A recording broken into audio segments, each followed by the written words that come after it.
খারাপ পাইলেন কবেন তো? ভোট দিবেন না তো? না ভোট দিবেন না। একদম বিশ্ব আরে খারাপ। ভোট না দিলে দিবেন না, আমি ওকে ভোট দেব। আমার কথা না, শুনেন। দেন। আমার কথা শুনেন। তো যাই হোক আমি 9 নং বিশ্ববিদ্যালয় সমষ্টি কিছু রাইজের মতামত নেওয়ার জন্য চেষ্টা করতেছি।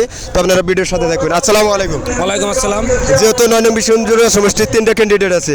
এক আছে আলী আকবর মিয়া তালাসাবির থেকে, 2 নম্বরে আছে কংগ্রেস আছে ওয়াজেদ চৌধুরী। শুনেন আমার কথাটা শুনেন। 2 নম্বর আছে ওয়াজেদ চৌধুরী, 3 নম্বর আছে আপনার নির্দলীয় রেজামিন।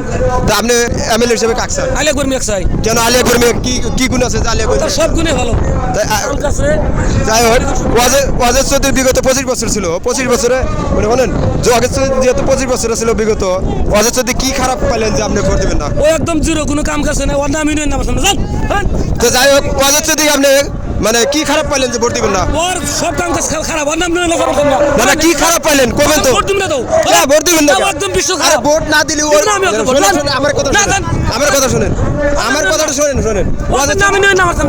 শুনেন আমার কাছে এখন শুনেন। ওয়াজেদ চৌধুরী কি খারাপ পাইলেন যে ওয়াজেদ চৌধুরী ভোট দিবেন কাম না? কাজ জিরো। মানে 9 নং বিশ্ববিদ্যালয় সমষ্টি কোনো কামই করেন না। কোনো কামই করে না, জিরো। তার মানে ভোট পাবো না ওয়াজেদ চৌধুরী।